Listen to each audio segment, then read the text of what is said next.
El caso Godella conmocionó a España. En la madrugada del 14 de marzo de 2019, los hermanos Amiel, 3 años y medio, e Ischel, 6 meses, fueron asesinados a golpes y enterrados en el jardín de una vivienda rural de Godella, Valencia.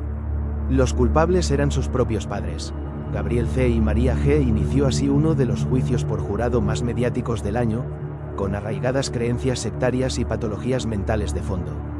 La reconstrucción de los hechos, las declaraciones judiciales y la sentencia dejan un rastro documental estremecedor. A continuación os presentamos el caso, día a día, basado en fuentes oficiales y periodísticas, incluyendo testimonios, análisis jurídico, reacciones sociales e institucionales, y comparativas con otros casos en España.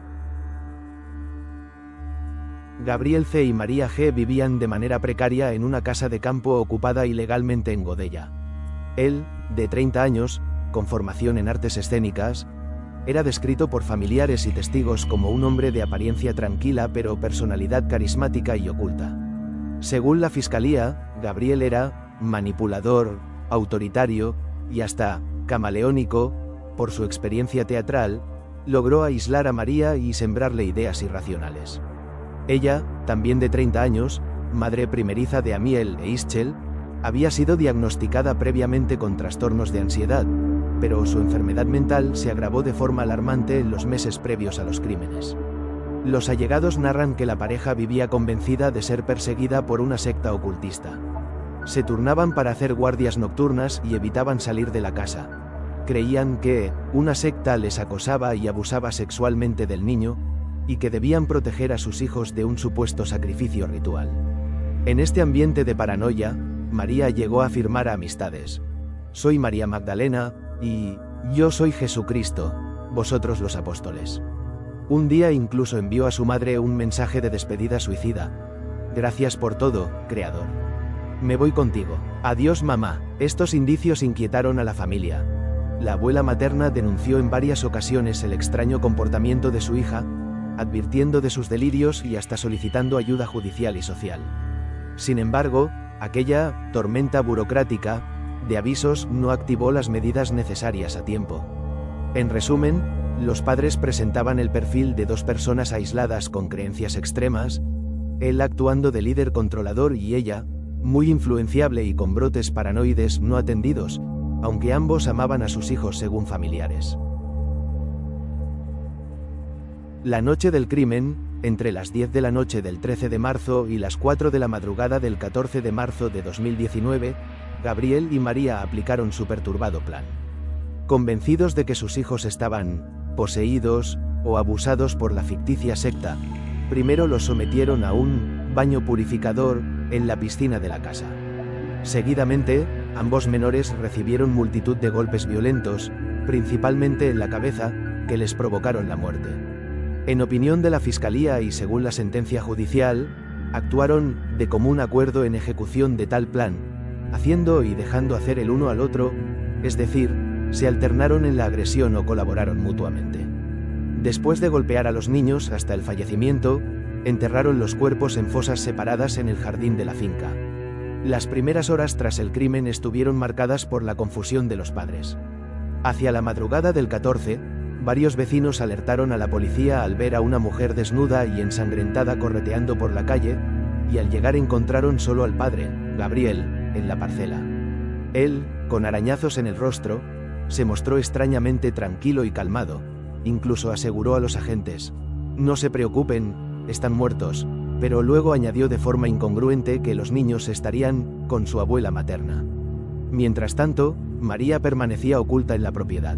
Los agentes notaron rastros de sangre. Había manchas en el borde de la piscina, la cual fue vaciada, y 2 gotas de sangre del niño Amiel en un registro del jardín. Alarmados, la Guardia Civil desplegó un operativo de búsqueda. Al mediodía, un equipo especial halló a María dentro de un bidón de plástico a unos 350 metros de la casa. Llevaba el cuerpo de Ischel en brazos y presentaba arañazos por todo el cuerpo. Ambos padres fueron trasladados a comisaría para ser interrogados. En los primeros interrogatorios, independientes para cada uno, describieron historias del todo delirantes. Hablaban de una secta que entraba a la casa y robaba a sus hijos cada noche.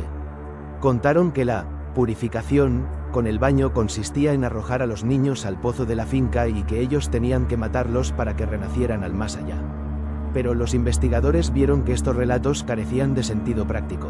Un agente comentó que, tras ver las gotas de sangre en el pozo, Gabriel declaró que había discutido con María porque ella insistía en tirar a sus hijos al pozo para reencarnarlos.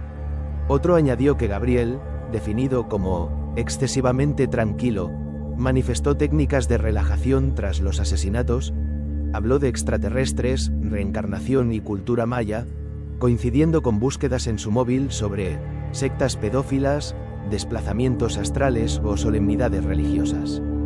Gabriel insistió en que al despertarse la mañana del 14 los niños ya no estaban y que María le había dicho que estaban en paz con Dios. Sin embargo, al preguntarle dónde estaban, solo mencionó lugares absurdos, como un campo con un algarrobo hueco. Finalmente, sobre las 6 de la tarde a 7 de la tarde horas del día 14, bajo presión policial y mediática, María se derrumbó y confesó. Admitió que había encontrado a los niños muertos con fuertes golpes en la cabeza y, presa del pánico, ella misma los enterró en los puntos donde fueron hallados.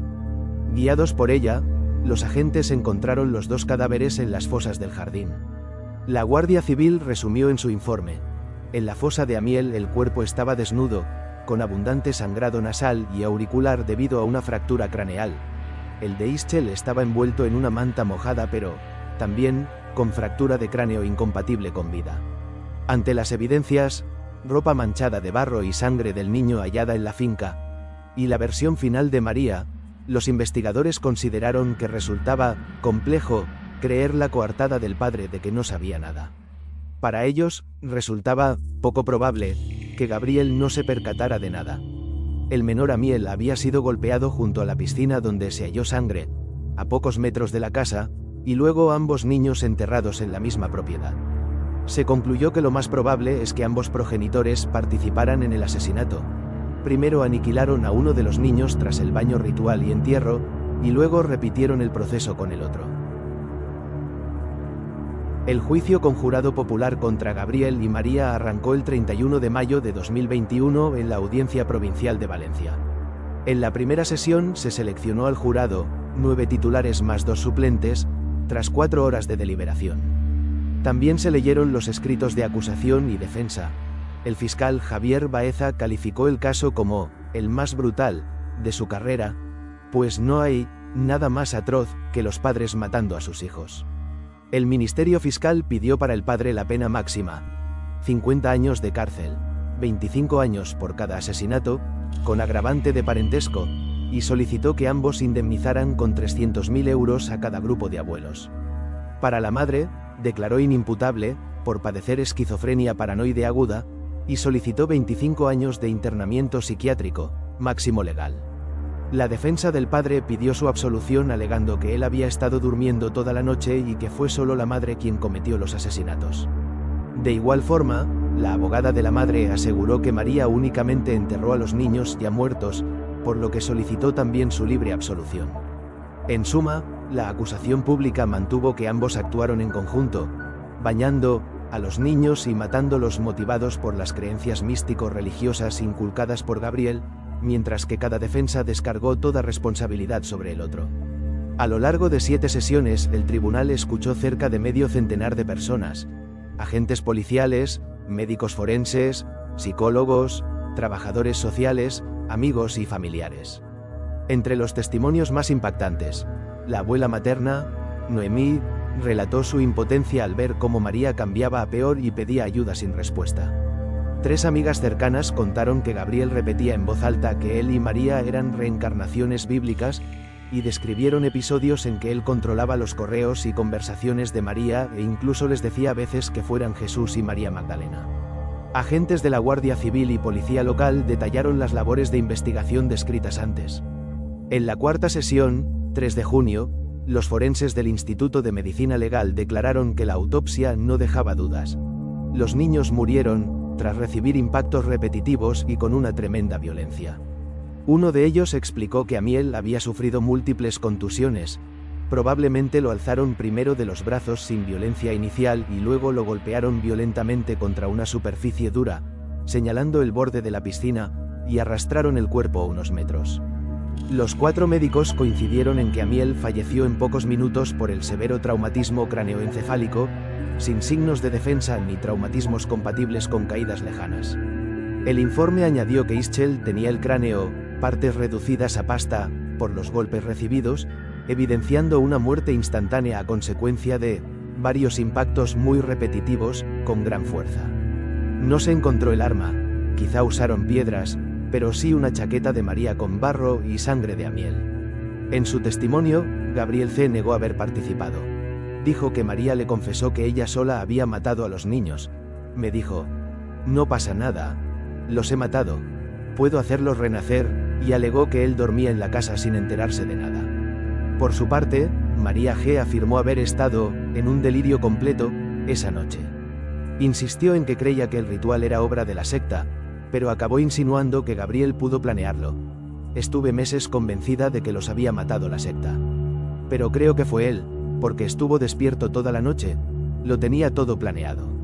Nadie pudo aclarar del todo la autoría material. En la sala ambos se acusaron mutuamente hasta el final.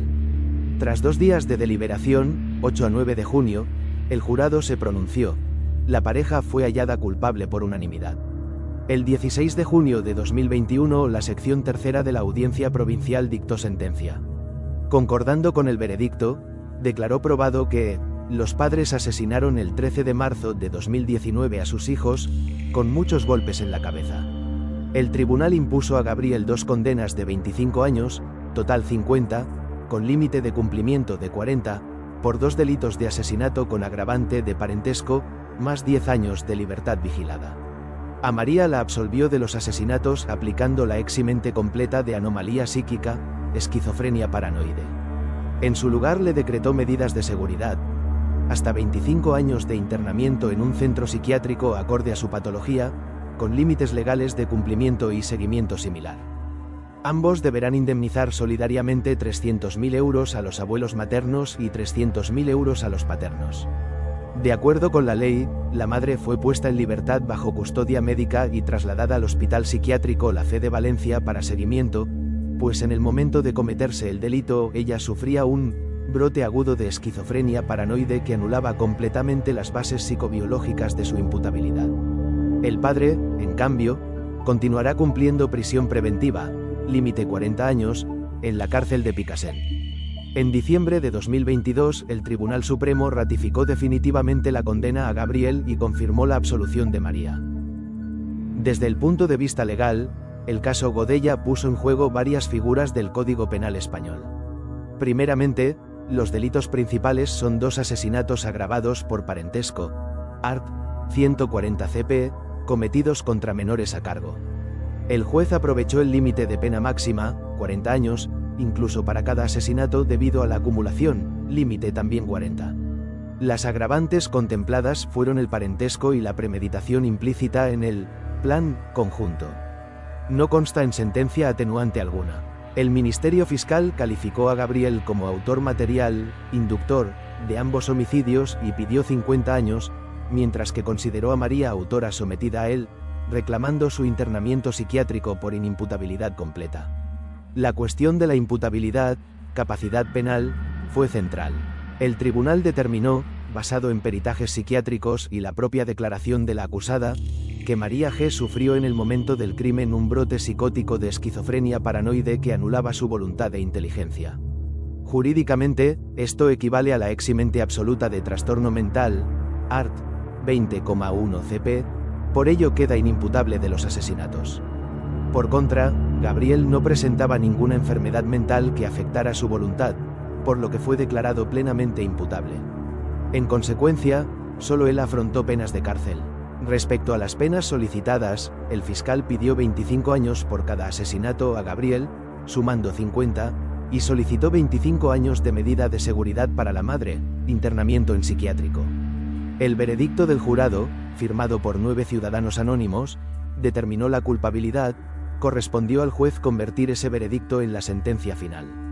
Otros aspectos jurídicos destacados: los daños y perjuicios.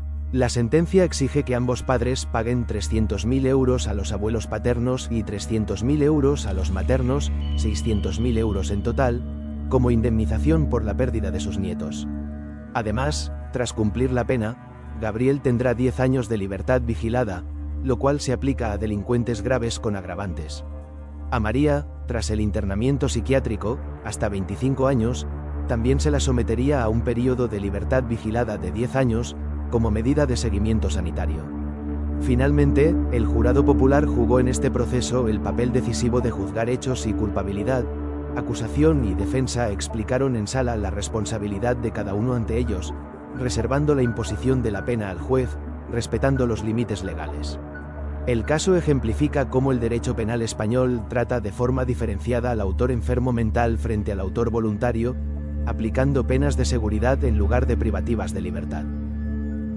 El historial clínico y psiquiátrico de la madre fue crucial. Hasta el crimen se le habían atribuido síntomas ansiosos, pero jamás se había diagnosticado la esquizofrenia que finalmente presentó.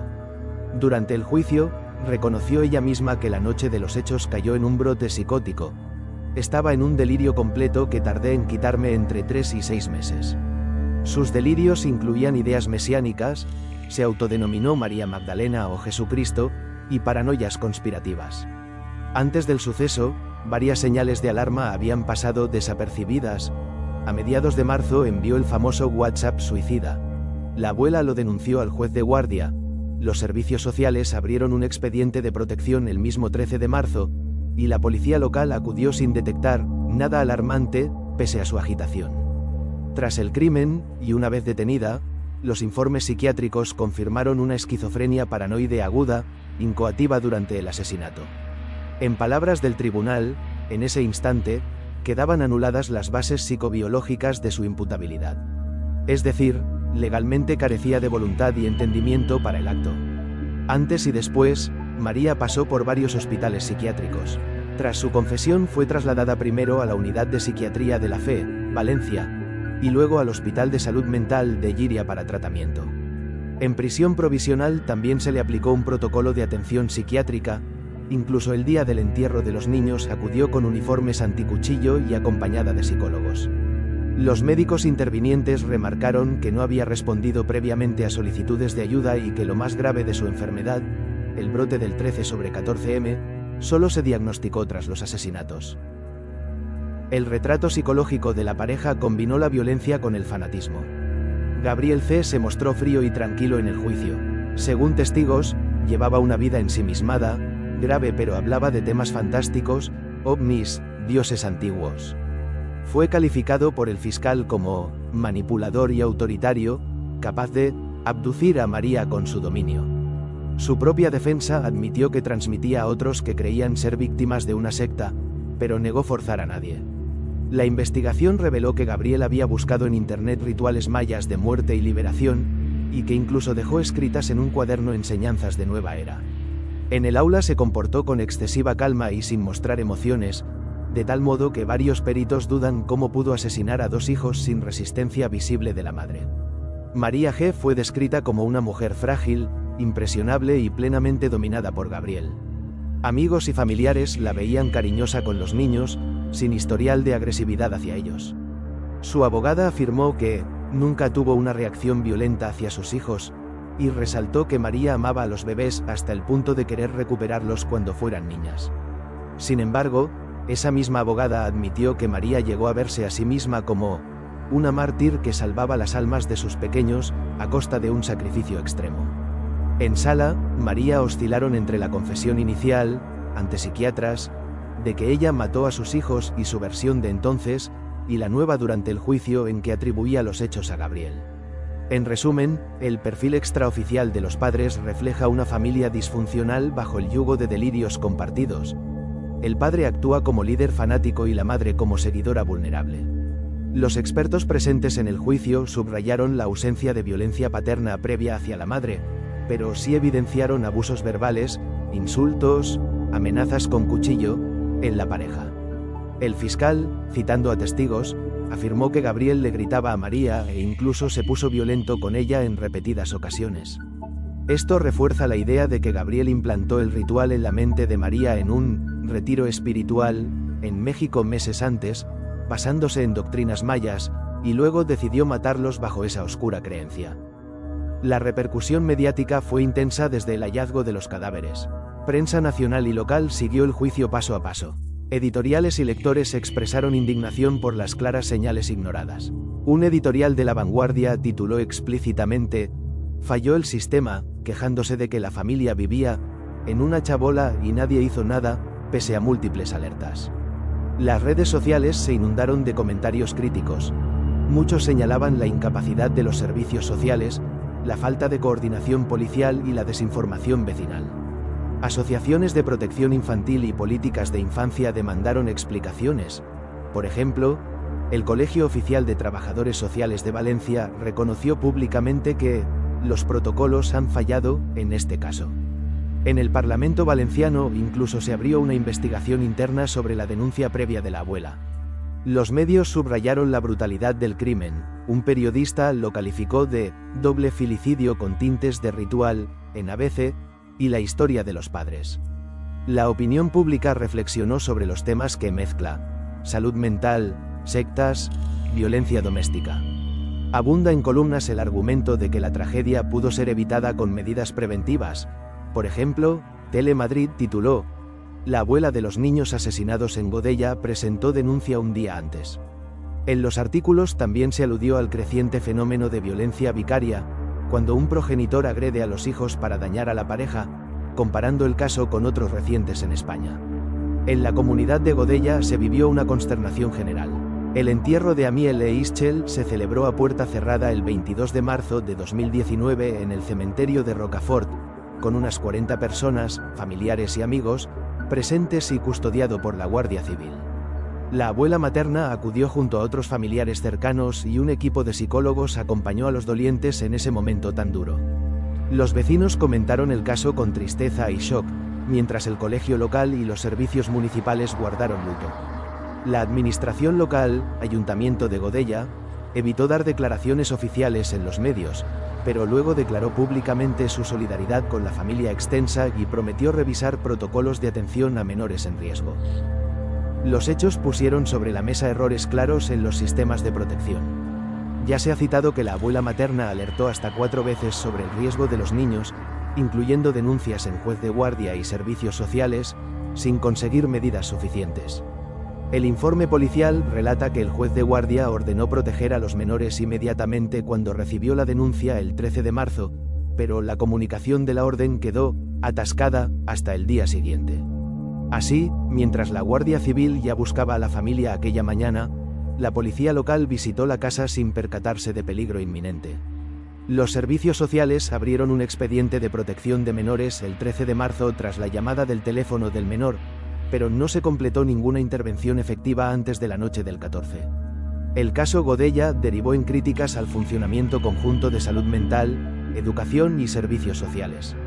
En la investigación judicial salió a relucir que ninguna institución detuvo a tiempo el deterioro de María. Ni el equipo de salud mental del ambulatorio, ni el colegio de los padres, niños no escolarizados, pues eran muy pequeños, ni los cuerpos policiales emplearon protocolos de alerta infantil con la coordinación requerida. Incluso el delegado del gobierno, en aquel momento Juan Carlos Fulgencio, dio una rueda de prensa explicando la situación policial, pero la sociedad pidió acciones más preventivas. A nivel político, el caso suscitó debates sobre la definición de violencia vicaria, solo se aplicaba a agresiones de hombres, y si es necesario un registro específico de filicidios en España. En definitiva, todos admiten que el sistema falló brutalmente al no proteger a Amiel e Ischel pese a las señaladas advertencias. Aunque cada filicidio es único, el caso Godella no es un hecho aislado en la crónica criminal española. Según datos parlamentarios, en los últimos 15 años se documentaron alrededor de 50 filicidios con sentencia firme en España, 26 cometidos por madres y 24 por padres. Los motivos suelen relacionarse con enfermedades mentales sin tratar, rupturas de pareja o, en algunos casos, creencias extremas. Por ejemplo, el caso Asunta Basterra, Galicia, 2013, conmocionó al país. una niña de 12 años fue sedada y asesinada por sus padres adoptivos, en un crimen vinculado a conflictos emocionales familiares.